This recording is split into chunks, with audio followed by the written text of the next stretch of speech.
Armored Core 6 is a fantastic game. It was directed by Masaru Yamamura, who had previously served as the lead designer on Sekiro: Shadows Die Twice. AC6 shares a lot of design philosophy with Sekiro. Both are compact, focused experiences with perhaps the highest amounts of polish out of any of the recent games by From Software. AC6 is also probably the best in its series. It's got wonderful gameplay, buttery smooth controls, and incredible vistas with monumental scope. The scenarios and boss fights sometimes make the older games seem sometimes downright quaint in comparison. Like Sekiro, it combines the more ephemeral elements of From Software's brand of subtle and environmental storytelling with a plot that directly involves you in a major, game-changing event, incorporating memorable characters that have direct stakes in the action. The endgame scenarios and New Game Plus runs involve making some big decisions with major repercussions. The two endgames initially available are completely different based on your last choice, both featuring jaw-dropping set pieces and extremely climactic final encounters. Playthroughs 2 and 3 continue to introduce new missions and divergences in some of the missions you've already played, adding yet another compelling reason to return to the campaign. As a result, your first playthrough will probably have you seeing only about 60% of the game. The plot includes obvious influences from Dune, with a remote planet full of the powerful and mysterious resource that everyone is fighting over, a big sandworm, and more, as well as taking influence from things like Solaris in a few ways. The core gameplay loop of Armored Core 6 will be familiar to fans of the series, featuring mostly compact, isolated missions, divided by time spent in the arena and the garage, where you'll buy parts that can dynamically customize your mech. The missions mostly take place in huge, frequently beautiful levels with lots of explorable space. Parts and other secrets are sometimes hidden in these. There is a surprising amount of spaces that, despite not being mission critical, can still be explored, which gives the world an even greater sense of place. The missions themselves are the best that they've been since Armored Core 3, featuring the variety in objectives and challenges that started to die off in the series following that game. Even the more conventional destroy all the enemies or targets type missions are well paced with moments of atmospheric exploration and downtime between the encounters. One of my favorites was exploring an abandoned city covered in white electronic countermeasure fog. You gradually find the fog generators, disabling them, and running into enemies along the way. Reinforcements continue to show up, and in the final wave you get the ability to activate defense droids around the city to help fight for you. In the battle of attrition that this has likely become at this point, this potentially becomes an awesome cat and mouse sequence. Another great one has you making your way to an enemy target who is hiding out in this visually wild, intricate destroyed structure, avoiding the Mission Impossible style laser traps along the way. There's also moments like this, exploring abandoned facilities or the mysterious snowy wastes that feels almost reminiscent of Metroid Prime. There's a great balance in rewarding exploration either for its own sake with the super detailed environments or also with the hidden parts, while managing to stay away from the nondescript rat mazes or featureless desert wastelands that was seen in some of the earlier games. The diversity of these set pieces were extremely appreciated. And as mentioned earlier, the big highlights are the big set piece missions, featuring some of the coolest moments I've seen in a video game in recent history. These climactic missions usually occur towards the end of each chapter, but the biggest and best are of course saved for last. Some of these really blew me away. There are plenty of AAA games these days that feature gigantic spectacle and set pieces, but very few actually utilize these in proper real-time interactivity like Armored Core 6 does, where these jaw-dropping events are not just backdrops, cinematics, or for QuickTime events, but are levels themselves and are incorporated into the actual gameplay.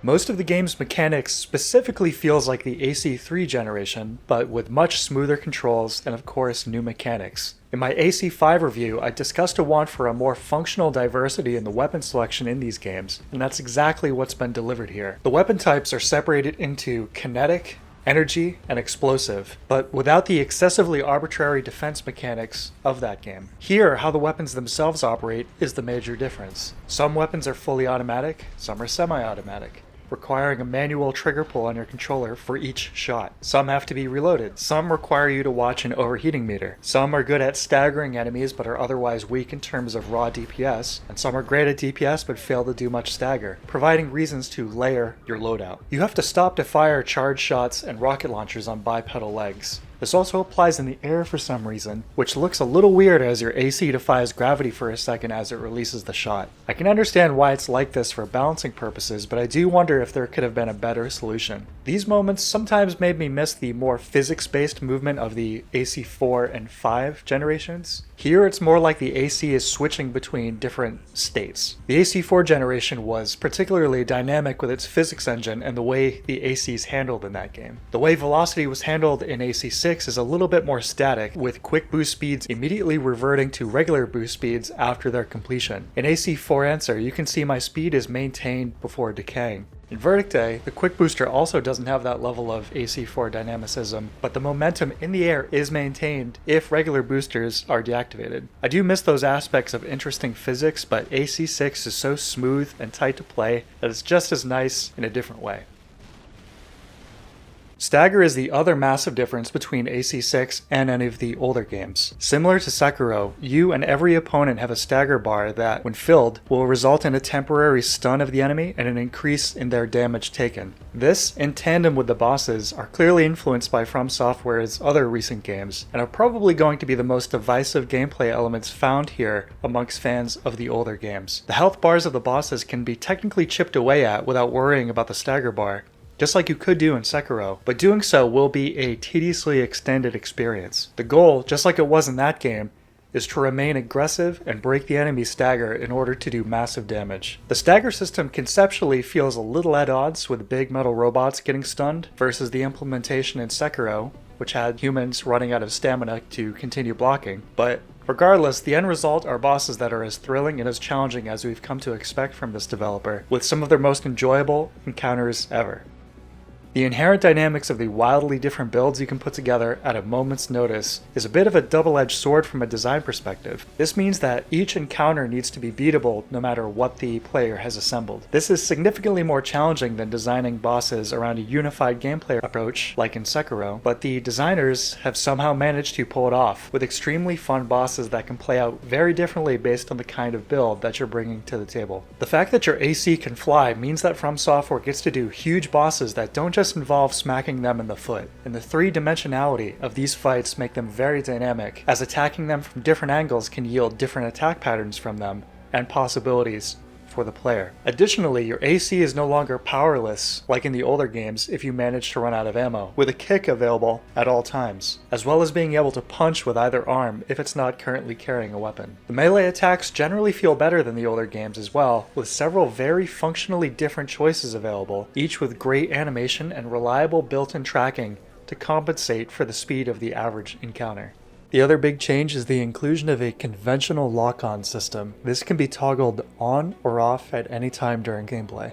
When disabled, the targeting system is the familiar Armored Core style, wherein your FCS, customizable target acquisition part of your AC, dictates the speed, distance, and size capabilities of a soft lockbox that automatically tracks targets when you manually aim at them.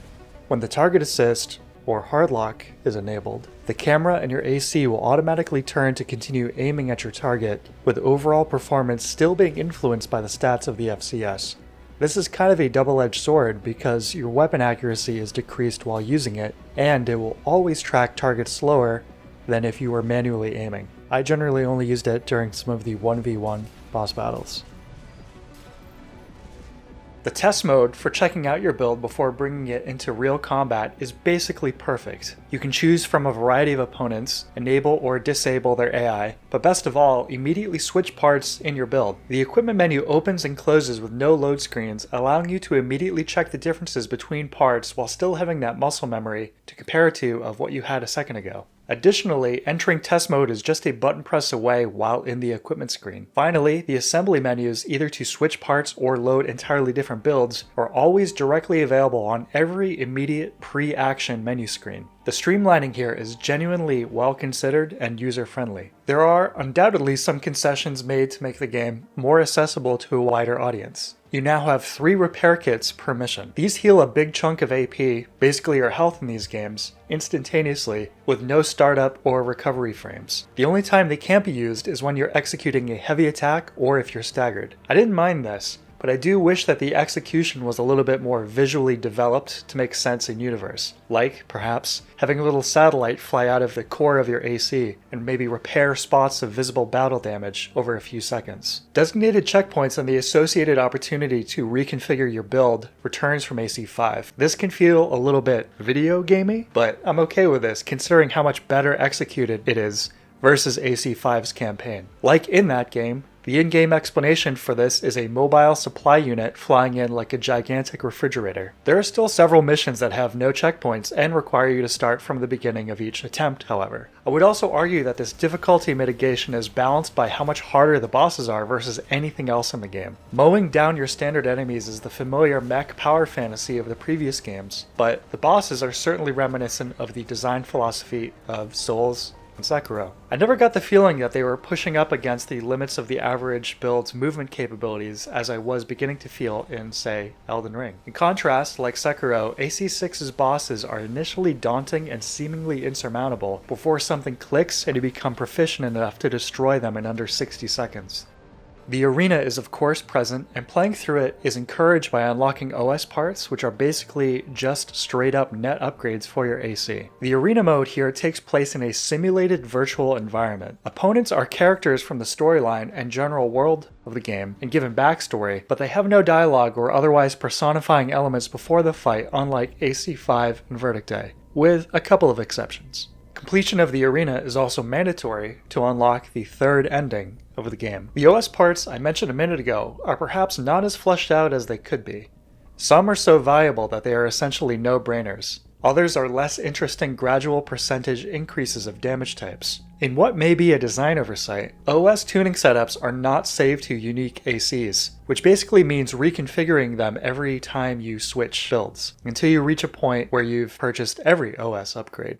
Resetting your tuning setup costs money. This is an issue for swapping builds in the early game, but eventually you earn enough cash to purchase every OS chip, eliminating this issue in the mid and late game. The game does dole out the part unlocks pretty slowly. I was nearly 3 hours into my initial playthrough before I unlocked quad legs and tank treads. Additionally, parts are also initially pretty expensive, making it difficult to simultaneously have 2 or more different builds, at least as far as your first playthrough up to Chapter 2.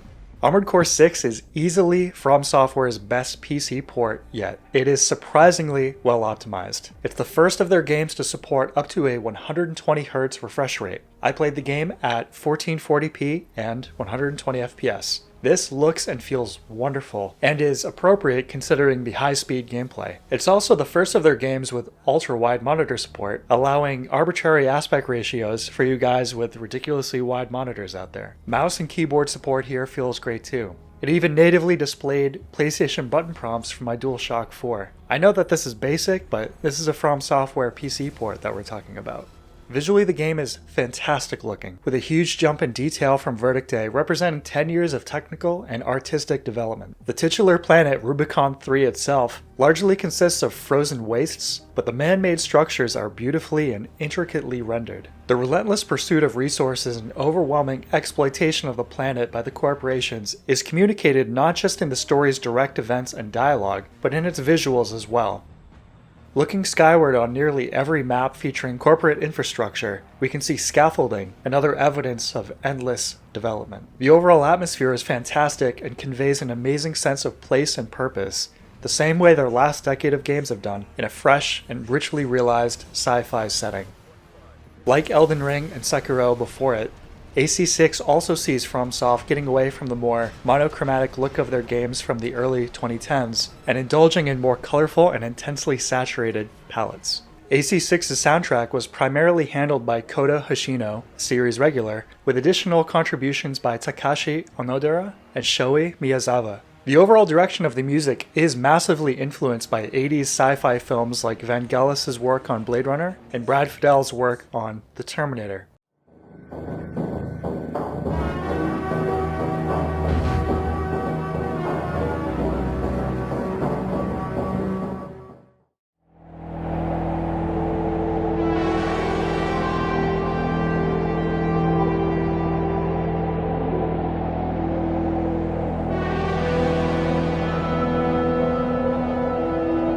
As a result, some of it definitely feels like the synthwave stuff that's been in vogue for the last decade, with simple dry synth arpeggios and woozy detuned leads, but overall, I enjoyed it. Not a ton of tracks stand out, but there are a few memorable ones like Contact with You, which is the music for the Balteus encounter, Silent encounter, and Steel Haze Rusted Pride. Most of the music is pretty bleak, as is fitting the setting, with the occasional energetic track reserved for big boss encounters and the endgame climaxes. I do wish there was a little bit more energy in the garage themes. One of them is so relentlessly downbeat that it sounds like something from Silent Hill 2.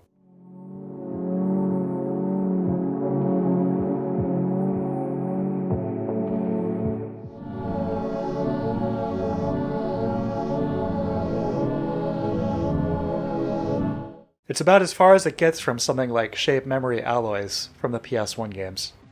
The sound design is fantastic, a massive improvement from the AC5 generation. All of the weapons, boosters, and destruction sound great. The game does seem to output very quietly though, perhaps as a result of trying to avoid clipping, giving the potential of several high-volume things happening simultaneously. The English voice acting is mostly fantastic. I wasn't crazy about Walter's VA and his tendency to end every sentence like this.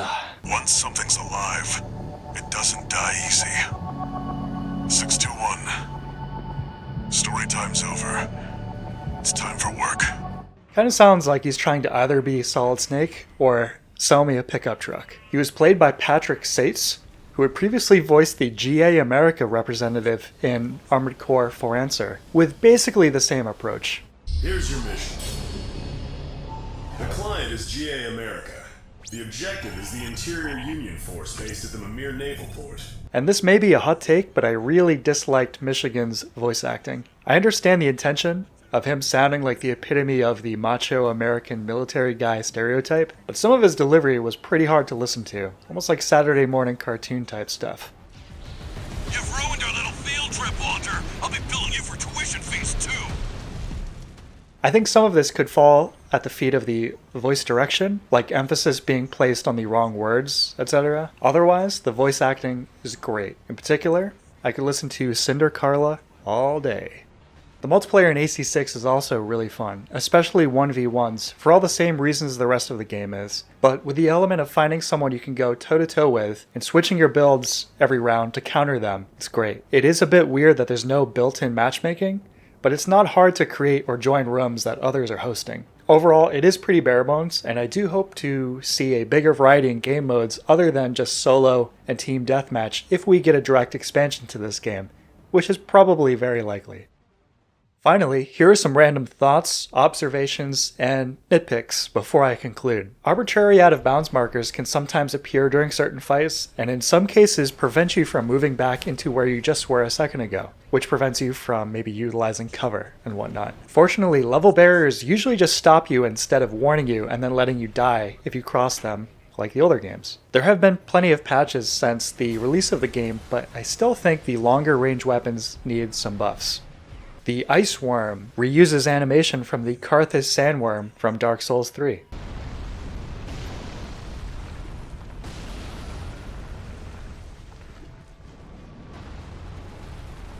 This one's pretty small, but tree environmental damage looks pretty bad. I mention these things because part of the fun of being a huge robot is smashing through stuff, so to see these trees with massive hurtboxes tipping over from what is clearly a massively oversized hitbox from you is disappointing. Again, you don't see a ton of trees in this game regardless, so this is a very small detail. One cool trick is that the rapid-fire aerial boost trick from the earlier games has returned. Repeatedly hitting the jump or aerial boost button allows you to utilize less energy than just holding it down in longer bursts. The most efficient way to stay airborne now, though, is to repeatedly kick, which can look a little goofy. The high jump spots for Torrent and Elden Ring return here as catapults, functioning basically identically. The free camera and lock-on system necessitates some quick turns that look a little silly, both because of a lack of animation, as well as the cheesy whirlwind effect. Finally, there are cool little visual references in certain cutscenes to previous games and promotional imagery. To wrap things up, I would absolutely recommend Armored Core 6 to any fans of the series, or fans of From Software's last decade of games, or to anyone who can enjoy the simple thrills of cool big robots fighting to the death. According to Steam, I've put in just about 60 hours into getting all 3 endings, plus a healthy amount of multiplayer, so there's plenty of value here, with many more hours to come for me. It's another high watermark for one of the best developers in modern gaming. That does it for me though. Thank you for watching.